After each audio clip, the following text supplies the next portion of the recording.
Hi, welcome to Culturally Determined. I'm your host, Aryeh Cohen-Wade, and my guest today, once again, is Kat Rosenfield. Kat, could you please introduce yourself?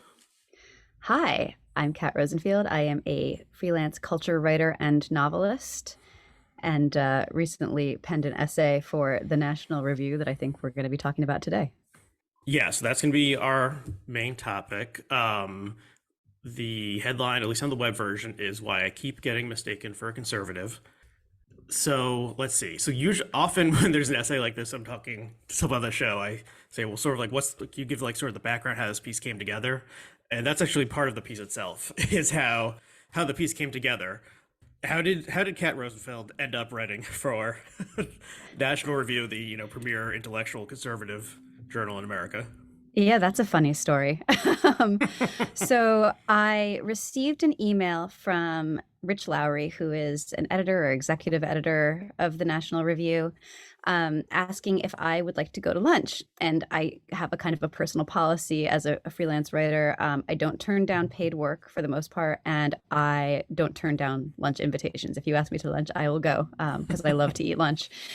And so I went to this lunch and I did not ask what I was doing there. And I sort of thought that Rich would tell me. But then all of this time passed and like the food had been eaten and the plates had been cleared and we'd kind of covered all of the polite conversation topics that two writers might. And he hadn't mentioned it still. And I finally was like, Rich, what am I doing here? And he said, oh, this is awkward. And I'm sorry. I was going to ask you about being a columnist for the National Review, but apparently you're a liberal.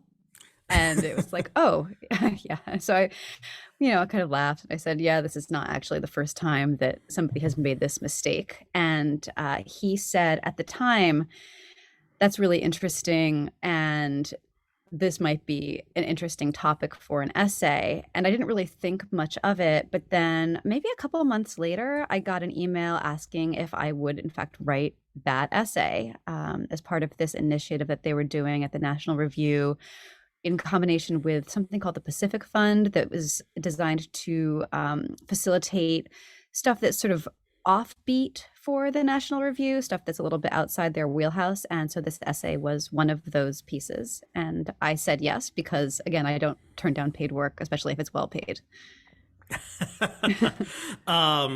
Yeah, well, I mean, as a freelance writer, that you would be foolish to turn down paid work, in this economy, as people say. Okay, so well, let's then dive into the piece. Why do you think people, including Rich Lowry, who professional conservative writer and pundit, why do people think that you are conservative and that, but you are not conservative, at least according to you? Yeah, I feel like that's a little bit snarky, Arya, but but no, I'm not a conservative. I mean, by any reasonable definition of the word, I mean, and it really depends, I guess, on how you define conservative and how you define liberal, which is in large part what this piece seeks to analyze.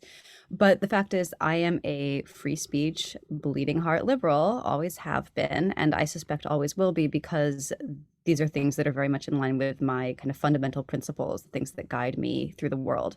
So the fact is, unfortunately, free speech and also some other kind of liberal values like due process have unfortunately taken on a right-wing valence in recent years for reasons that I sort of understand, but not completely.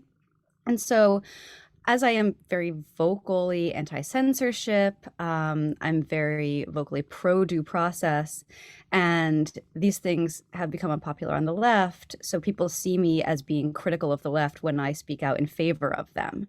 And I think as a result, people conclude that I must be conservative. And that has a lot to do with the fact that right now, the way we do politics is sort of it's really has very little to do with what you stand for, how we sort of ascribe these labels to people. Instead, what we've started to do, and I think Donald Trump is very much responsible for this, is we look at, what are you against? Who do you hate? And who hates you? And then we sort of reverse engineer a label for somebody from there. So instead of founding a political label on what do you want policy wise? What are your values? We just say, what are you against? And that's that. Right. And I think there's a political science term, negative polarization, that I think describes at least some version of this phenomenon, where people are less voting for their preferred candidates as they're voting against their non-preferred candidate. And I believe political scientists have shown that this has grown, over the past couple decades, that people are more exercised about preventing their enemy or opponent from gaining power than they are about their preferred candidate getting power. So it's like, yeah, more excited by someone else who you don't like losing than someone you do like winning. That definitely rings true to me. Yeah, negative polarization is a good term. I've been calling it cultural oppositional defiant disorder, but that's like a whole mouthful. I think I like the shorter one better. Yeah, I'm sure. Yeah, I think that is the term that like a political scientist would use. And I mean, I don't know if this is a uniquely American phenomenon. It seems like maybe not. And maybe probably the internet is feeding this in some ways. I mean, so there's so many things, there's so many ways that the internet and social media especially have changed politics, a lot of ways for the worse, in my opinion. And one is just you're exposed to a lot more people's thoughts and feelings and expressions than you ever were before. In the pre-online era, you would, hear people in your family and social circle or at work. And aside from that, like, maybe you'd hear someone on the street who was standing on a soapbox or something, but that person was probably crazy. And you were, anything else was mediated by like the gatekeepers in the media, the letters to the editor, even, or the callers on, talk radio were still passing through a gatekeeper of some sort. And so that's all changed. That's all gone. The gatekeepers are totally gone. Anyone can sound off about anything. And yeah, I think it's sort of like unnatural that we are exposed, if you're an online person at least, um, we're exposed to so many people talking. Like, this is not how, this is not like how humans evolved in hunter-gatherer societies, and it's not how most of human history unfolded before online. Does that make sense? Yeah, no, I think you're really onto something. Basically what happened with social media is it gave us a little window into the contents of people's heads. And it turns out that they're up to some kind of weird shit in there, right? Oh yeah, it's way way stranger than I think the average person would have predicted. I don't know. But yeah, I mean, there's a question like, is everyone really like this? Is it just the people, or it's a self-selecting group? Because I assume there are still some people who go about their normal lives and aren't posting their deranged thoughts for anyone to view. Like, I would hope that's like a majority of people, but maybe I'm wrong. Well, I think there's maybe an important distinction to draw between deranged Right. and disagreeable. The fact is that what I think we're getting a window into is not necessarily like people's interior insanity. Most people are perfectly decent and perfectly reasonable.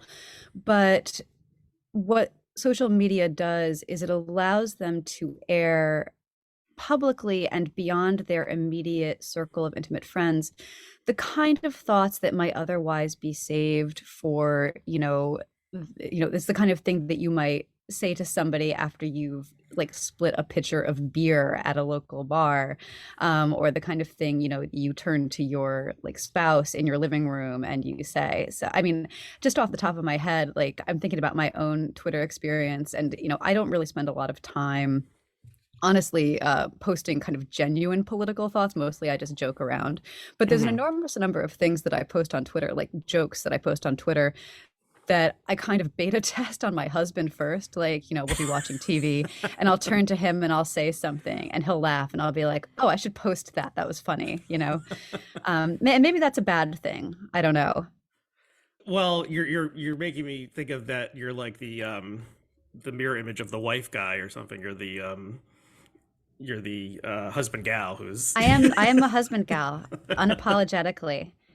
which is probably is a cultural niche that exists out there and deserves more attention, and the wife guys deserve less attention. Okay, but yes.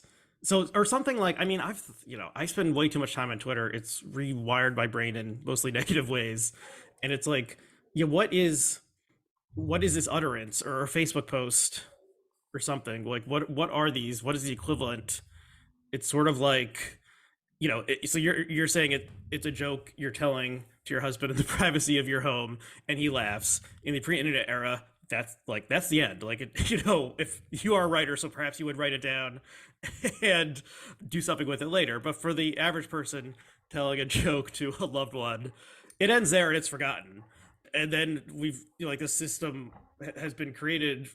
We went along with it somewhat, but not entirely. We're like, the stray utterance now indicates, like official proclamation from the from the press secretary or something, that when it's really closer to like a hiccup or something. So that it's all strange, and I don't want to like complain about Twitter for this whole conversation, but I think that is, I mean, reading your essay, I did wonder whether, well, how much this is a real life phenomenon versus an online phenomenon, and those are two areas that maybe it doesn't make sense to speak about as being separate anymore, because it's been totally merged. Yeah, yeah. I mean, that was actually the main thrust of the criticism that I got in response to this piece, which I did find admittedly frustrating, was people saying, "Well, of course people think you're a conservative. Just look at your tweets." And I don't know.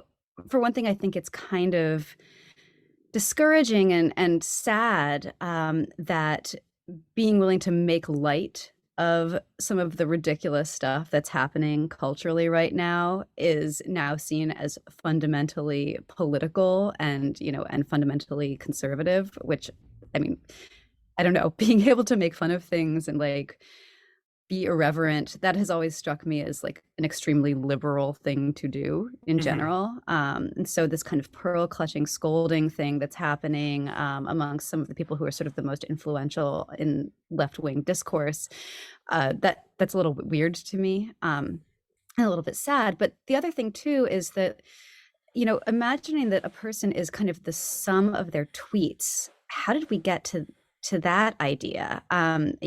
We've gone so fully from the internet is not real life to the internet is the only thing about you. And, in my case, like I write thousands and thousands of words a month that articulate what I actually believe, what my actual views are, what I actually think about the current state of the culture and of politics, at length. So you don't really need to look at my tweets to understand what I think. And if you're only looking at my tweets to understand what I think, then you're not getting a complete picture. So, I mean, on top of everything else, it's just the laziness of it, honestly. Mm-hmm.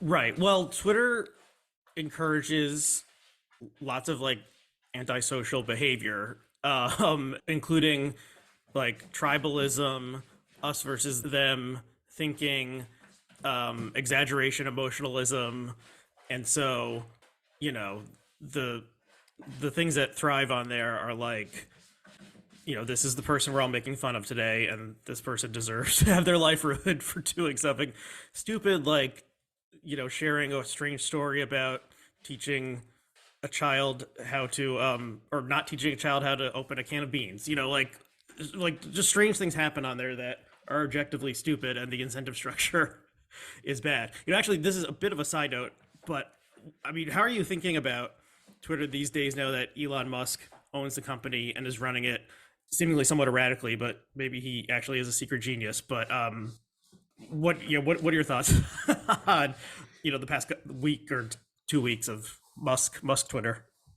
Oh gosh, I mean, I see a lot of people panicking for reasons that I don't entirely understand. I'm just in this sort of wait and see stage of things. I don't really have strong feelings about it one way or another.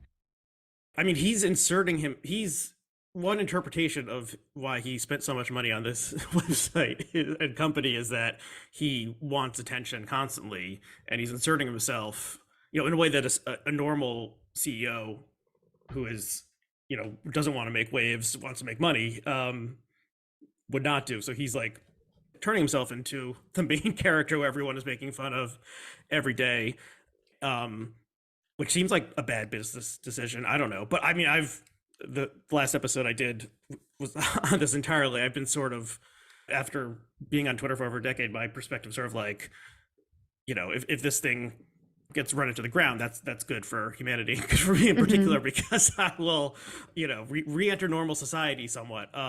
So I'm sort of rooting for it in the way that maybe a drug addict would root for the dealers to actually be on the corner to actually be arrested, so the temptation wouldn't be as strong. That is fascinating to me. And actually, I wonder if you would mind me asking, because I've noticed, the way that you use Twitter is not really the same way that I use Twitter. And I have noticed that, like, how to put this, you do engage in some kind of like bullying behavior on the platform, which I think, is like, as you said, it's part of the incentive structure to kind of pile on the person that everyone is talking about. But I don't know. I mean, how much do you think people are sort of responsible for the way that they choose to engage? Like, obviously, Twitter encourages antisocial behavior, but do we have to take the bait in that way? And like, when you talk about Elon Musk, like, quote unquote, making himself the main character, I had this kind of flash of like, look what you made me do, Elon. Like, you're making us abuse you. I mean, how necessary is it to kind of respond to every single like temptation to take the bait by just taking the bait and running with it, like over the, what is the thing where they bring up football for the touchdown? The Okay. Yeah. Okay. So let me think. There's a GIF that is posted sometimes that's from the last Mad Max movie, where it's the guy pointing up and saying that's bait. Yeah, yeah. So people, in the way that I think the way Twitter promotes antisocial behavior, I definitely engage in some of that antisocial behavior. What I said in the last episode, where I was talking to someone who's a professor who is more, positive about Twitter as a whole, like, the way it encourages me to act is not like, this is not like human flourishing. Like, the positive aspects of my internal character, I think, are not brought forth by the system of rewards that Twitter presents. This is actually interesting, thinking about this from sort of a conservative liberal lens, because a liberal might say, like, why did someone commit a crime? Well, we have to look at like the societal factors. And the conservative might say, well, they committed the crime because they made bad choices or were a bad person at their Right. core. Personal responsibility. Yeah, that's a very conservative. So sort of like, if you act out on Twitter, who do you have to blame? Do we have to blame yourself or the society?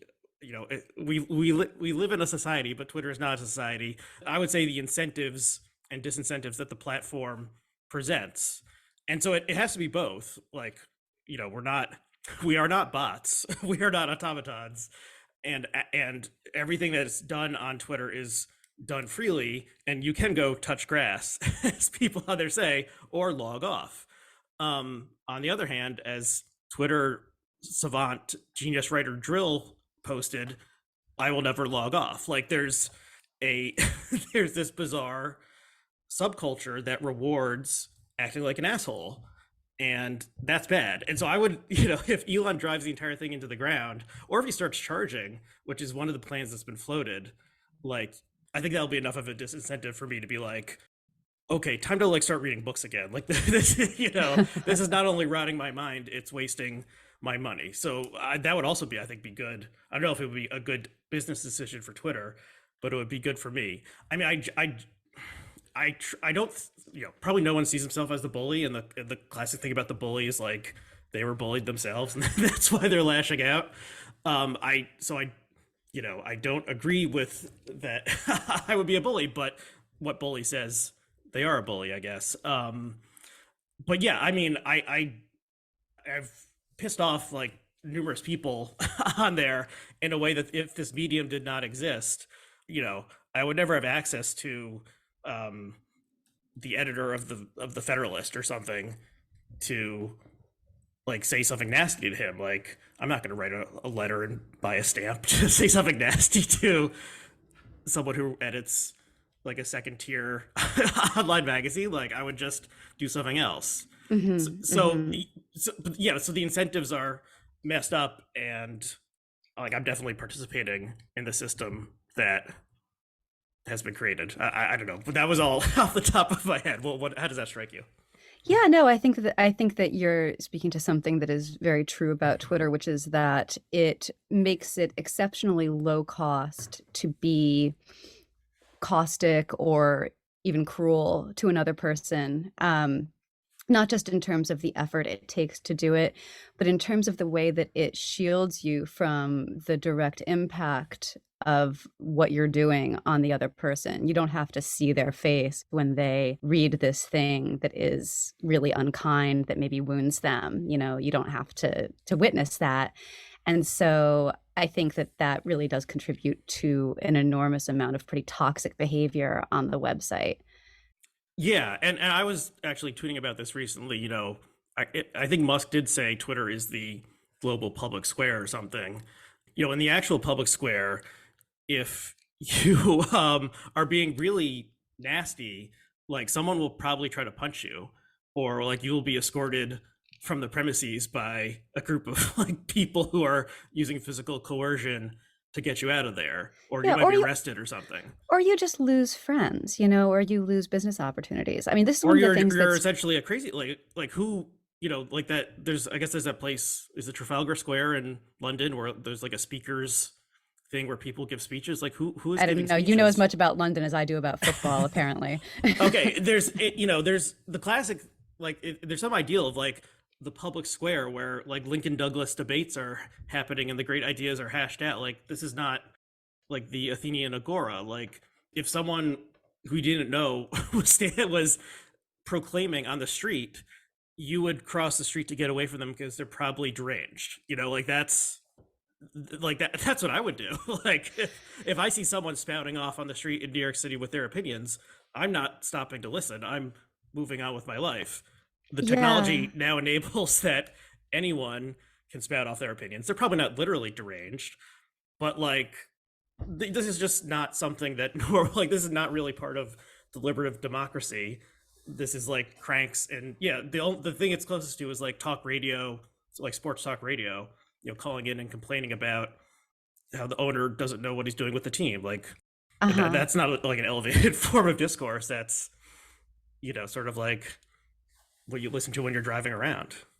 Yeah, that's a good analogy. I was going to say that it's maybe closest in character to the town square from Shirley Jackson's The Lottery, where people Right. gather mostly just to, engage in like discourse and maybe commerce, different kinds of transactions, different kinds of conversations.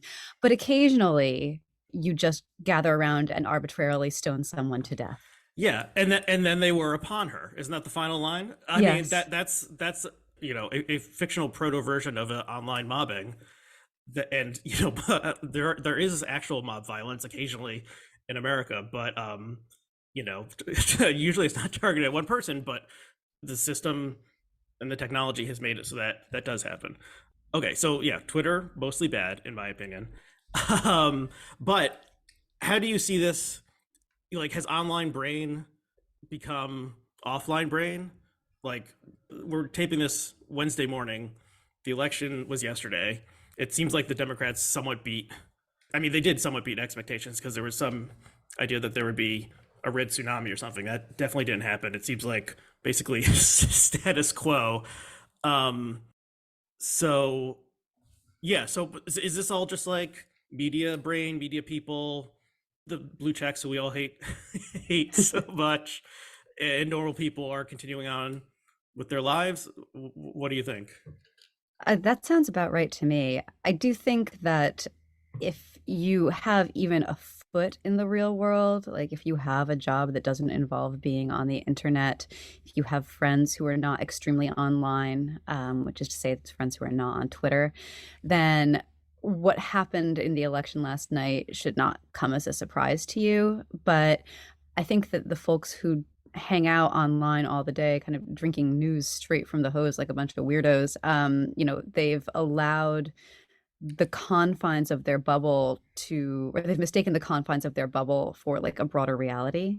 And it's just not, most people just don't interact this way. Most people don't care anywhere near as much about politics Hmm. as like, even you or I do. Oh, I So, definitely agree with that. I've been banging that Trump for years. Yeah, if you follow politics online, you're already in like the 97th percentile at least of people in America who care about politics. The average American is not thinking about politics very often. They have a job, they have children, the kid needs to get to soccer practice, sort of thing. Like they are going on with their lives, largely not thinking about national political events.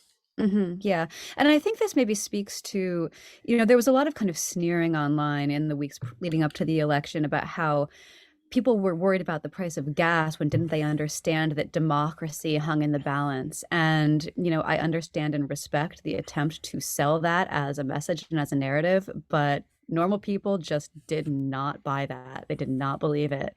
And you know the upshot of that is, they also didn't believe the insane stuff that was coming out of the political right either. People just went out and voted the way that they basically always vote. And it was normal. And I think, overall, what we've seen is a really great argument for not panicking. Yeah. I mean, yeah. So far, no one who the facts seem to show lost the election has come out and said, I didn't actually lose. There was a conspiracy against me. The deep state infiltrated the voting booths, et cetera, et cetera. Like, that's crazy. But that did happen. Like, that happened 2 years ago. So, and then obviously a group of either deranged, deeply misled, or nefarious Americans assembled and tried to overturn the election on January 6th.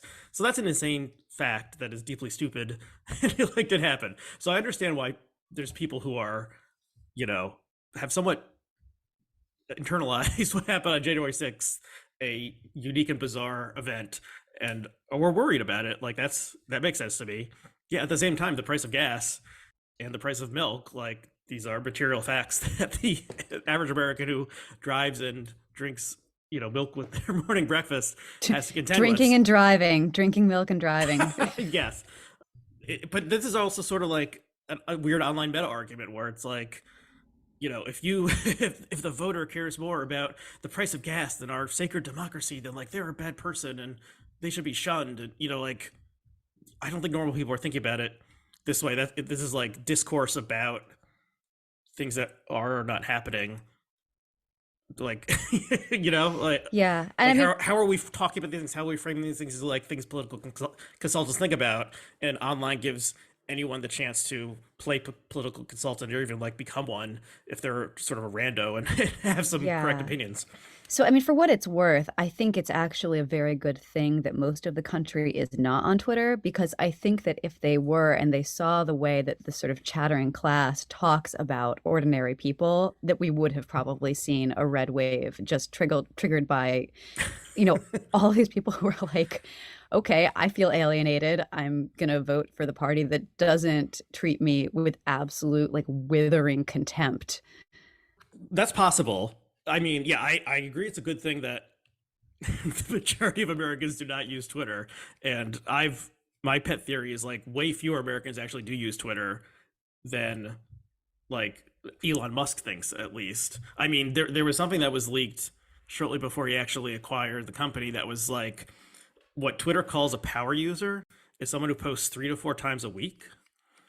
I mean, let that sink in. Like, if I would call that, from the perspective of sort of like the weird circle that we are both vaguely in, that's like a dilettante 3 to 4 times a week. Like, what are you doing? Yeah, Like, you poser. yeah, like, yeah, like that's like a pathetic reply guy 3 to 4 times a week. Like I'm getting like 3 to 4 an hour. Like, so like I said there's like 2 or 3 million people in America who use Twitter. That's 1%. Mhm. It's like distorted people. Some of these people have power because they're journalists or quite rich, as Elon Musk is, but it really distorts. I think it distorts reality Yeah, way more people are on Facebook, obviously. Yeah. Okay. Well, let's let's talk a little bit more. Let's try to stop talking about Twitter. I think I already Thank said you. Yeah, let's not talk about please. Twitter. It's a black hole that drags us in.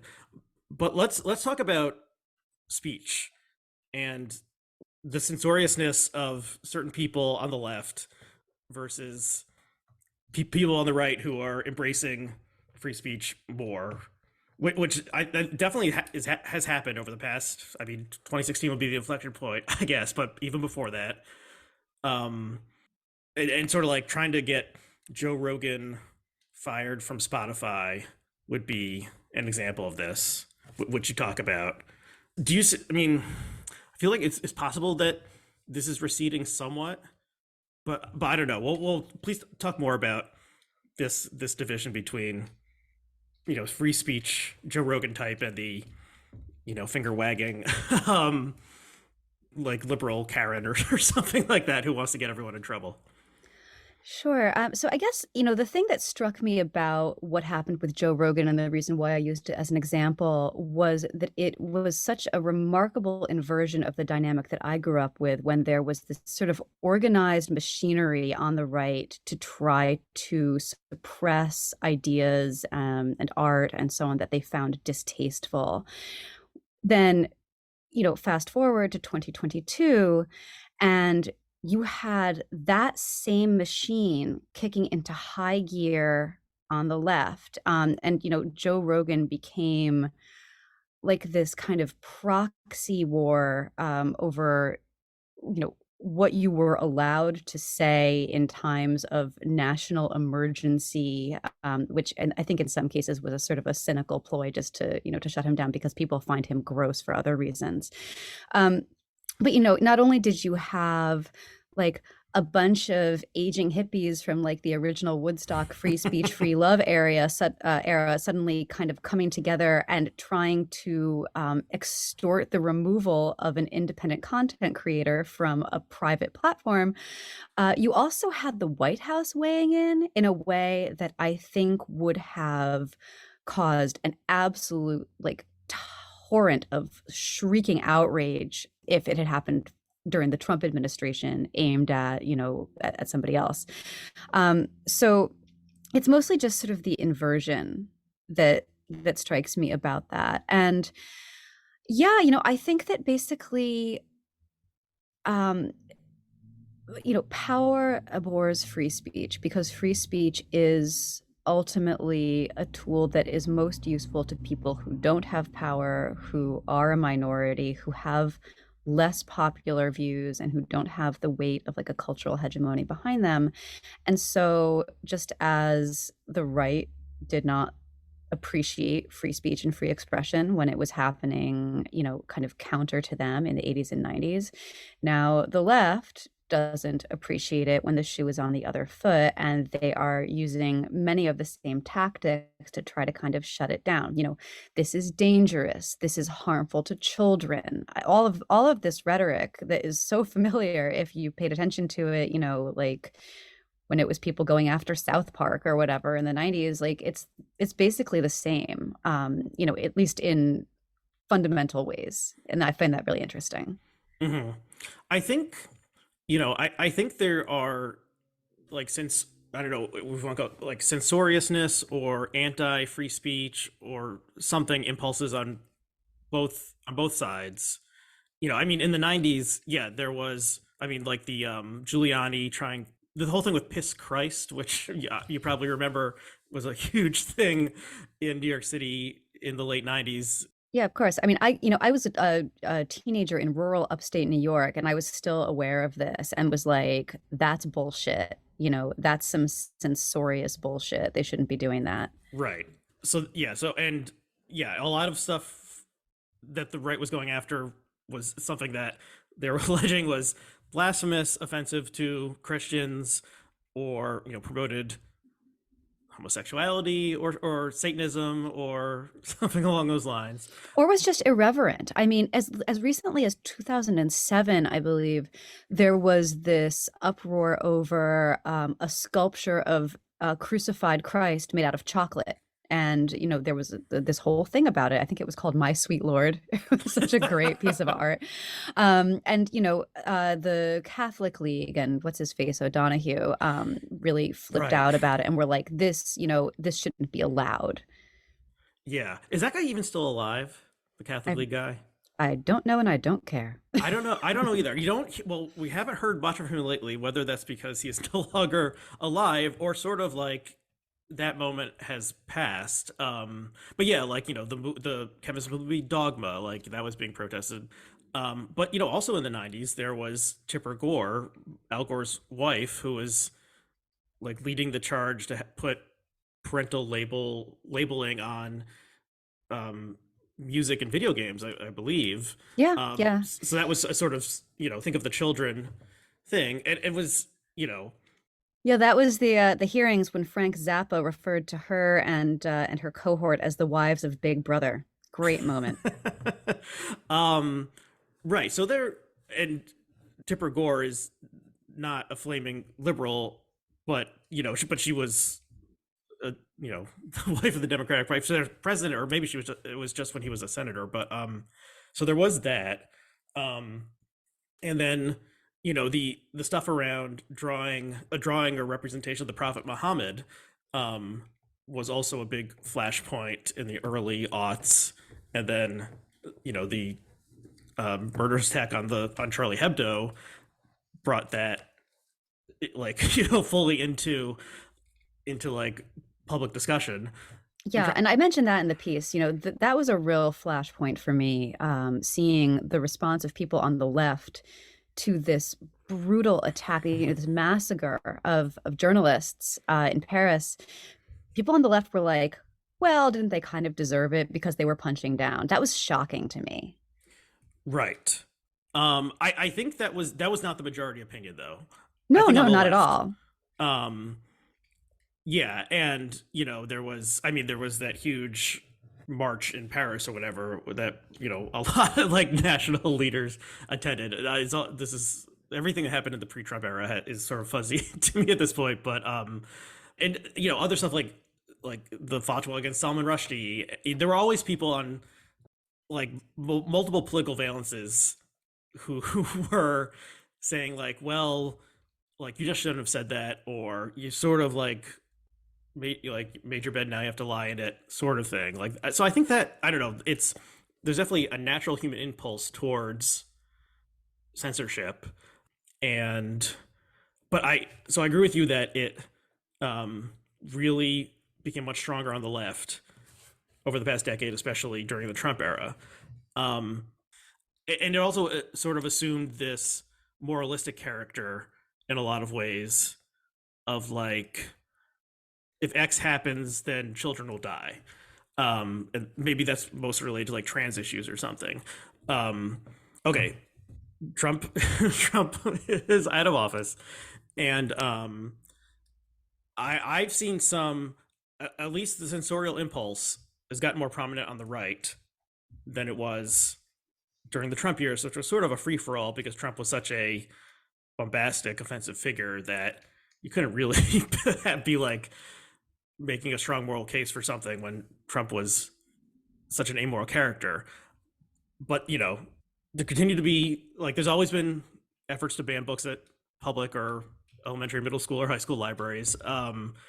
And the ones that are getting banned the most now are like this graphic novel about someone coming out as non-binary and things along those lines. So the the impulse to use the power, not just like name and shame, but use the power of the government to say like, we're not allowing this library book or this book to be in a library, like that, that is returned once again from coming from the right.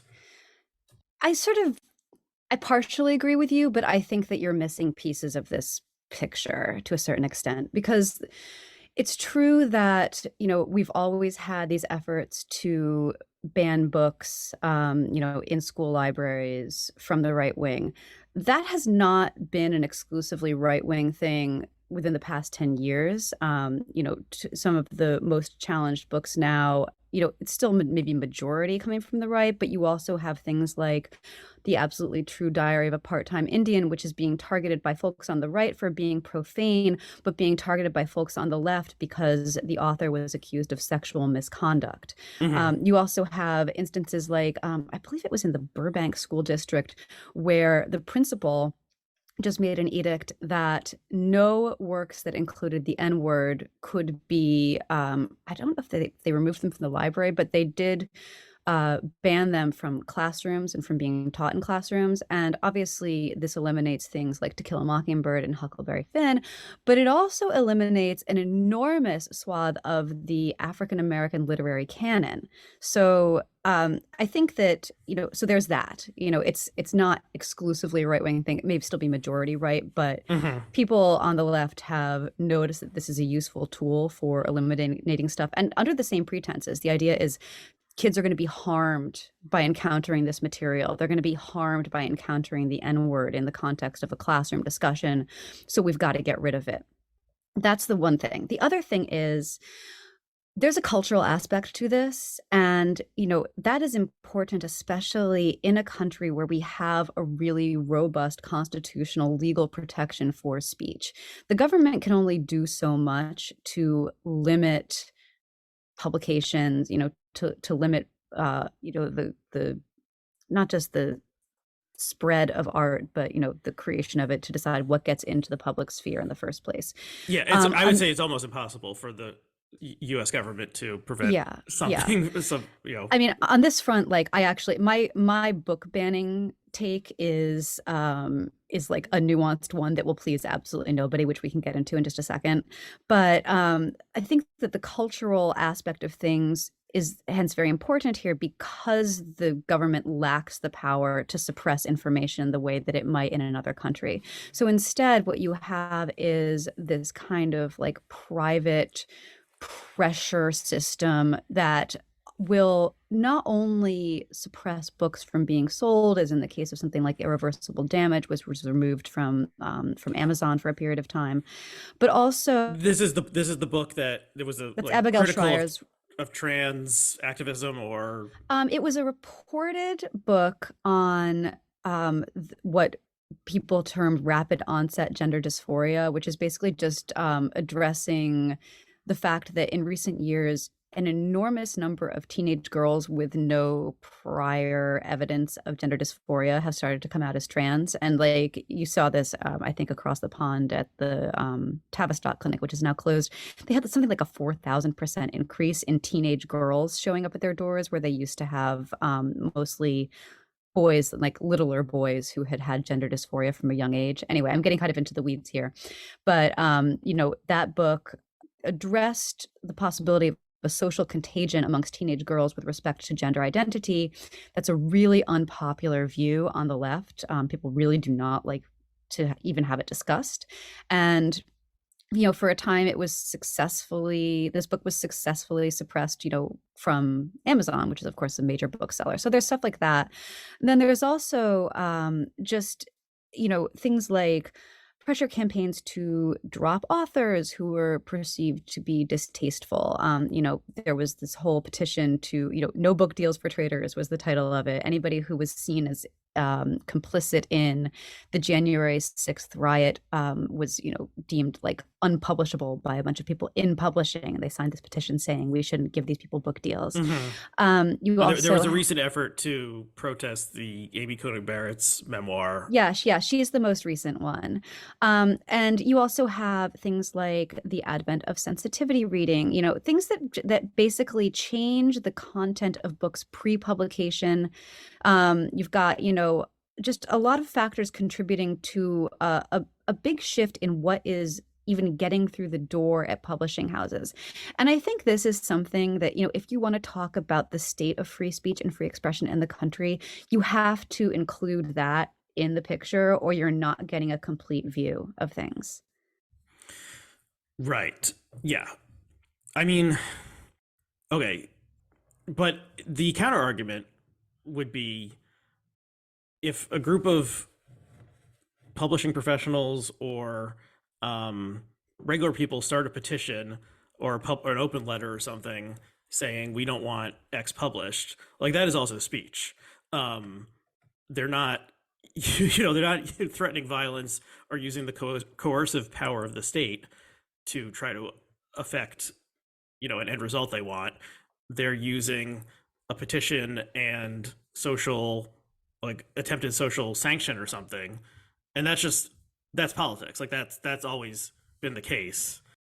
Um, it doesn't seem particularly particularly novel to me. Like there's always been petitions. There's always been a pressure to sign or not to sign a petition, or or if Well, yeah, I mean, the Hollywood blacklist was a feat accomplished exclusively by private actors. There was no government involvement there, but we generally look back and see that as a bad thing. right, but if let's say Random House gave a big book contract to whoever like the most prominent elected official was, who was a trying to overturn the election January 6th. I don't know who that person would be. I mean, maybe it'd be Donald Trump, who still has not published his memoir. And then like a bunch of other Americans signed a petition saying we think this is a bad idea, or say we're gonna we don't want to work at a company that would publish Donald Trump. you know that that's politics. Like that we don't like this, and we're going to express our opinions that we don't like this. Is that politics? No, is it, I mean, when you say I don't like this, let me ask you, is there a substantive difference between I don't like this and I want nobody else to be able to access this? There is a difference. I mean, one in the Hollywood blacklist, the studio system made it such that if you couldn't work in a Hollywood studio, you couldn't do anything. That that no longer exists because for various reasons. But in any speech related domain, the internet makes it so that you can just do it yourself. So it's really more about now, I think, esteem, yeah, social prestige and money, obviously. So if somehow the Amy Coney Barrett thing, like the people who didn't want her memoir published, let's say it succeeded somehow, a different publisher would pick her up, and it would probably ultimately be good for her because more people would know that this book exists, and it would make the same amount or possibly even more money. So I think a lot of these cancel campaigns, when it's about someone who is already in the public eye or makes a living by getting people's attention and selling them something, just backfires in the end. So I think that there's often it's a waste of time or misguided, but it's still just it's still speech versus speech, unless you're a boycott is speech, or not. I mean, the boycott is equivalent to a speech act of, say, if someone says I don't shop at Amazon anymore, I don't like how they treat their workers, you can't say, well, you're taking money out of someone's pocket or something, in a way that's unjust. People make Well, their consumer choices. I think that what you're pointing to is more a question of freedom of association, which of course is, another guaranteed freedom, and we have to take that seriously. For me, I think that there's a pretty bright line between speaking critically about something that you consider to be harmful and trying to suppress the thing that you consider harmful. And, when you try to, I mean, you can go a step further and say, well, how effective is that? Whatever. And I think that there is a conversation to be had about all of the instances of this that we never hear about, where it's a non-high profile person, a person who doesn't have an existing audience, whose career is basically torpedoed before it ever gets off the ground. And this has happened, especially, a place that I have a unique view into is the young adult fiction world, Mm-hmm. where you have books that, are canceled sometimes by authors themselves, under, basically under extortive circumstances, where it's sort of nice reputation you have there, it would be a shame if something happened to it. And they just kind of disappear, these authors, whose books were going to come out, and then they don't, and then they're done. Right. But leaving all of that aside, I still see the sensorial impulse as a problem. I see it as a problem to take it a step further, to not just say, I don't like this, I think it's harmful, I'm going to use my voice to say that I think it's harmful and why, and trying to suppress the thing that is harmful so that it no longer exists. That makes sense to me. I would just say, the the internet makes it almost impossible to suppress anything. Um, because anyone can upload anything, somewhere. You don't need a particular set of skills. You don't need to own a printing press Yeah, I just don't or think that really matters, Arya. You're basically talking about, the difference between what somebody is trying to do versus what they can accomplish. I agree that it's very difficult to suppress any information, which is also the reason why I think that the, Republican-led book bans against stuff in classrooms are also so toothless. The replicability of digital media just makes it so that right. what we commonly understand as a book ban is just not really a thing that is possible anymore. It's kind of an extinct creature. But there's what you can accomplish, and then there is what you are trying to do. And I'm talking about the latter. Right. And this is, I mean, having never taken a philosophy course, this is like getting into, the intentions of acts versus their end results, and which we should, which of those, we should weigh those in terms of assessing the ethics of the way people act. So I think, people have all sorts of bad impulses all the time, and we learn about them through social media a lot. But sort of like, I think it's more important to look at the end result. So in the end result of like trying to get some random, some book that like it's announced it's offensive to some group in some way, they cancel it. Like that's bad, mostly. But if the person wanted to self-publish the book using modern technology, they could do so. And if it was the type of person, I mean, I believe actually the first time we spoke to each other was related to some of these stories about young adult literature. There was a guy who was like very involved in online like dust ups involving speech and stuff, and then he had his own young adult novel, and then it turned out that like he was accused of appropriating Albanian heritage or something for one of his characters in a way that was offensive, and so he withdrew his own novel, so he was hoisted by his own petard. So like that's all sort of stupid. But then also like 50 years ago, if you submitted a manuscript and they didn't take it, maybe it's because they're like, this sucks and no one will read it, and maybe they're wrong about that. But it was just like these individual idiosyncratic decisions, or maybe it was that the author had a weird name, and so they thought this will never sell. The author has a weird name, weird quote unquote. Now maybe today having an unusual name would be a selling point. 50 years ago it was, a negative for a publisher. So those things change, but it's still sort of like individual decisions that are right or wrong. And yes, I don't know if it's that if it's all that different. Well, I would say it's not different, and it was bad when it was happening in the past too. What you're pointing to is, yeah, even as recently as 30 years ago, somebody might submit an LGBT themed book to a publisher, and the publisher would say, "This is too gay. We're not publishing it." Now, if that happened today, there would be outrage, and rightfully so.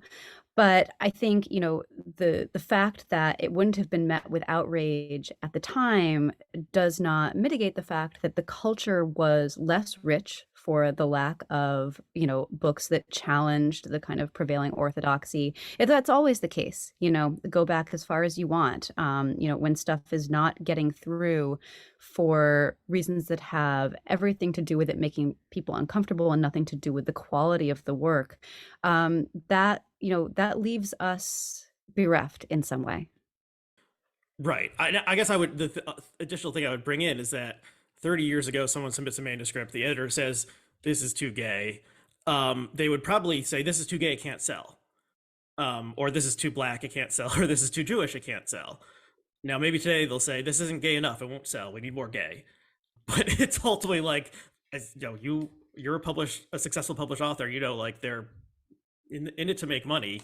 And if you hit the right, if you overshoot or undershoot in your level of whatever, quality of writing versus how gay the book is, and it doesn't sell, like the publisher's gonna be less likely to want to publish the next novel. So like You the would think, and yet publishing is, in many ways, almost exempt from the pressures of the market in this way. I mean, it's probably too complicated for us to go into at this point because we've been talking for almost an hour.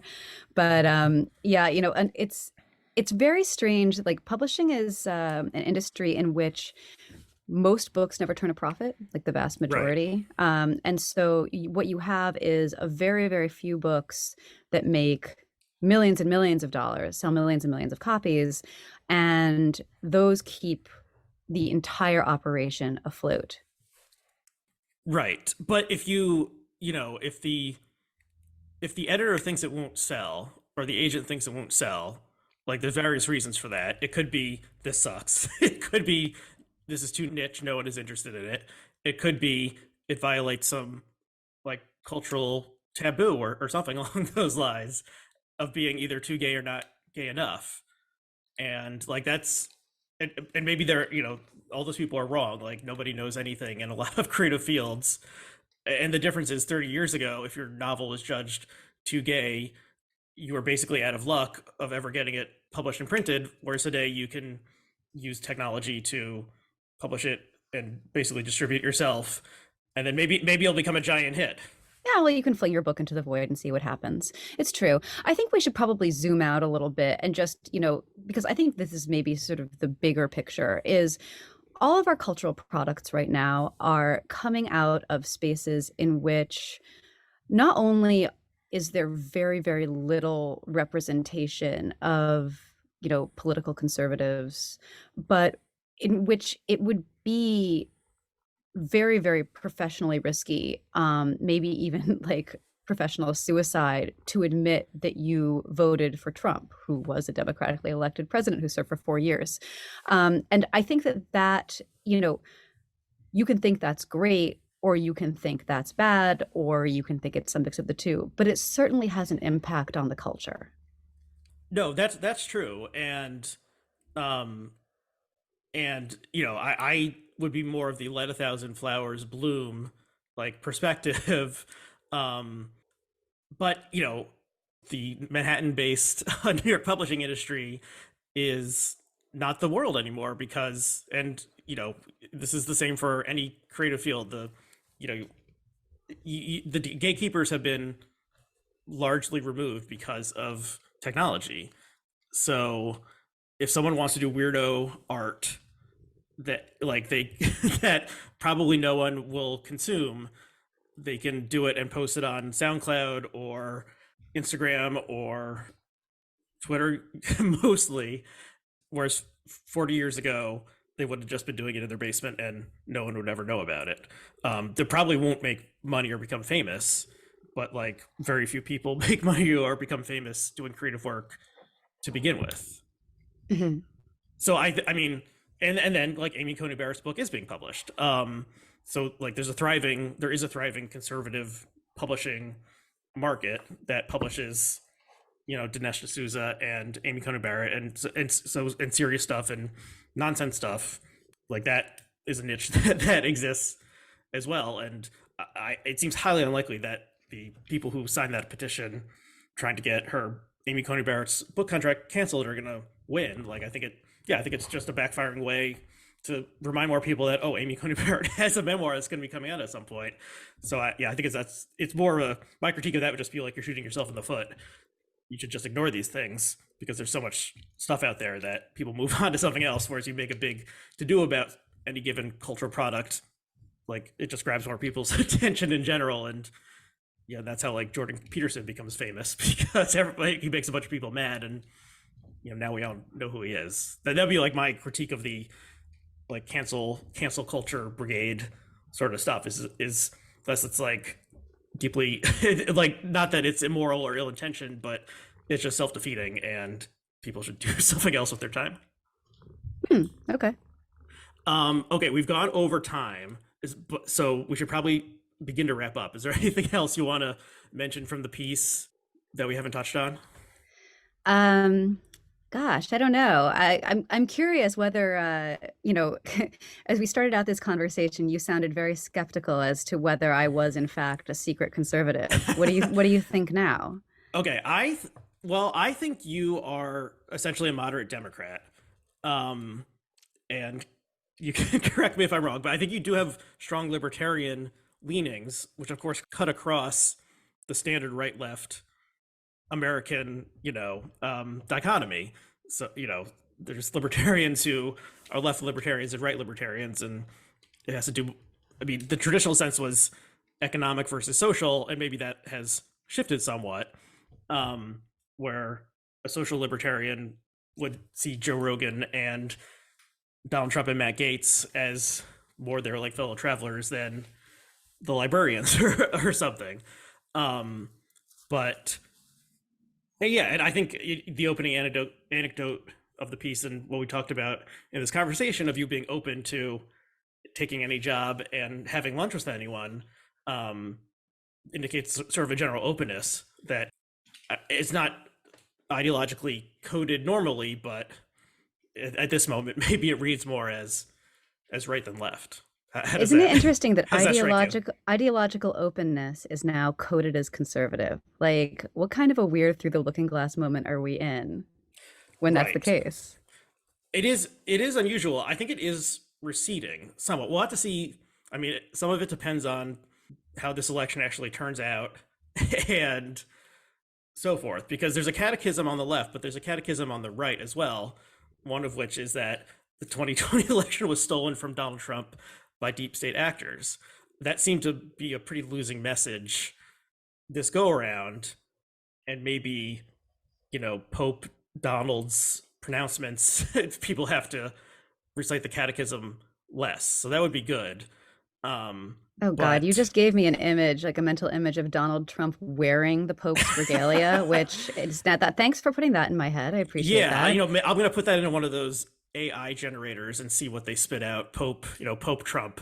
Um, it seems grotesque, but he says something, and there's millions of Americans who fall in line, and that's a fact that that's bad, and we have to grapple with, and hopefully he shuffles off this mortal coil sooner rather than later, so that his specific like personal malevolence is no longer an active force. But you know, if you are running for a House seat as a Republican in 2022, you had to say, yeah, I think the election was stolen, or you know, might lose. And I don't think a lot of these people believe that.